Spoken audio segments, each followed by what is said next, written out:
बिस्मिल्लाहिर्रहमानिर्रहीम। अस्सलामु अलैकुम डियर व्यूअर्स, आपके फेवरेट इंफॉर्मेटिव चैनल दारुल हिकमत से आपकी खिदमत में हाजिर हैं। हमारा आज का टॉपिक है फालज। फालज एक ऐसी बीमारी समझी जाती है जिसका कोई इलाज नहीं।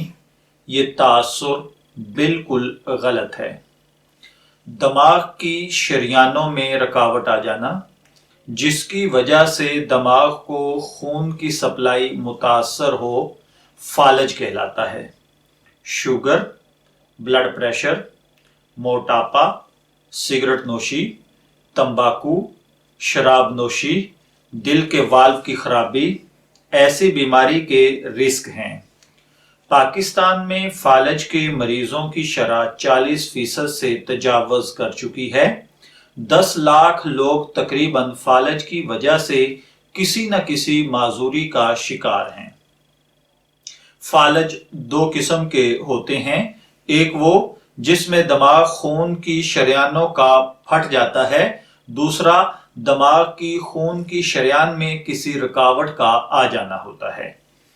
दिल में खराबी, दिल के वाल का बंद हो जाना, गर्दन की शरियानों में चर्बी का जम जाना फालज के खासे अहम असबाब हैं। अगर बात की जाए फालज की इलामात की, तो अचानक मुंह का टेढ़ा हो जाना, किसी भी एक तरफ का हाथ पांव काम न करना या आवाज का मुतासर होना। इस मर्ज की तशखीस के लिए दिमाग का MRI या CT स्कैन कराना होता है, जिससे ये पता लगाया जा सके कि दिमाग का कौन सा हिस्सा फालज की वजह से मुतासर हुआ है। जैसा कि मैं अभी अर्ज कर चुका हूं कि पाकिस्तान में फालज के मरीजों की शरह 40% से मुतजावज हो चुकी है। आइंदा बरसों में फालज पाकिस्तान की चौथी बड़ी बीमारी बन जाएगा। पाकिस्तान में फालज के मसले से दो चार कम अज कम 22% अफराद मौत के मुंह में चले जाते हैं या फिर माजूर हो जाते हैं। हामिला खवातीन में फालज के असरात ज्यादा होते हैं और इसका इम्कान ज्यादा होता है कि जच्चा और बच्चा जो है, इनको खुदा न खास्ता बच्चे को कम, अलबत्ता जच्चा को इसके असरात या इसके इलामात ज्यादा हो सकती हैं या खुदा न खास्ता वो इससे ज्यादा मुतासर हो सकते हैं। इसी तरीके से बच्चों में फालज की वजह दिमाग का इंफेक्शन, दिल के वाल का मसला, खून की खराबियां होती हैं। दुनिया में हर 4 में से एक फर्द को कभी ना कभी जिंदगी में फालज हो सकता है, लेकिन अच्छी बात यह है कि इससे बचाव मुमकिन है।